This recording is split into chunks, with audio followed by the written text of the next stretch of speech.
She जिगर यार हीणनि जे हमराज़ ऐं मिस्किन जे मददगार सुलेमान बच्चो मामण जी जुदाईअ ते केतिरनि कछवारनि अखियुनि जा बंद आला कया इहो त रबी ॼाणे थो।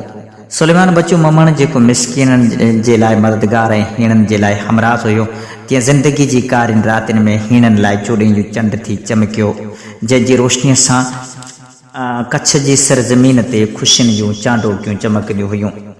अड़ियनि लाइ आदान ऐं ज़ालिमनि लाइ ज़ोरावर सुलेमान बच्चो ममण सचार बहादुर ऐं हिकु दिलेर माण्हू हुयो, जंहिंजी जुरियत ऐं हिमत आॾो ॾुखनि जा हज़ारे ॾूंगर ॾरी पवंदा हुया।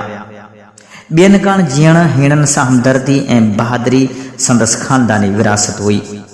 ज़ालिमनि जे अॻियां हक़ जो आवाज़ बुलंद करणु इहा त हुन जी बिरादरी खे ख़ालिक़ काइनात जे पारां हिकु ॾाज अता कयल हुई। शुजात ऐं बहादुरी जे करे आज़ादी खां अॻु बादशाही निज़ाम में राजपूत जाड़े जा हुकूमत में केतिरा ई हुन जी बिरादरी जा माण्हू फ़ौज में शामिल हुया।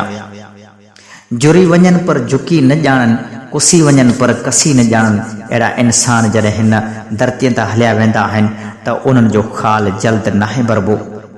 अहिड़ो ई समाज ऐं क़ौम जे ओंजनि लाइ अनोखो आवाज़ थी उभरंदड़ उहो सुलेमान बच्चो ममण हाणे हिन दुनिया ते नाहे रहियो।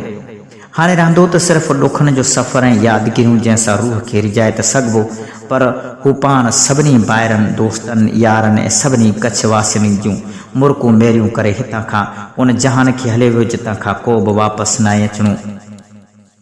जॾहिं शाम वेले इंटरनेट जे हवाउनि आधार उॾामंदड़ इहा ख़बर ॿुधी त हीणनि जी हयाती जी हीणनि जी हयाती में ख़ुशियुनि जो गुलाब थी टियण वारो अमोल इंसान सुलेमान बच्चो ममण ख़ालिक़ काइनात जे अमर ते लबैक चई हिन फ़ानी जहान खां हले वियो, इहो ॿुधी सभई अरमान में पइजी विया। रब पाक जेको हयाती जो निज़ाम ठहिरायो आहे उहो जॾहिं ख़तमु थींदो आहे त पोइ हिकु ॾींहुं कलाक ऐं सेकंड बि वधीक नाहे मिलंदो ऐं न ई वरी तबीब जी तदबीर ऐं हकीमनि जी हिकमत कमी ईंदी आहे। पर अहिड़ा माण्हू पाण हलिया वेंदा आहिनि पर पंहिंजनि कयल कारनामनि जो असरु ज़रूरु छॾे वेंदा आहिनि, जंहिंजी यादि सालनि ताईं रहंदी आहे।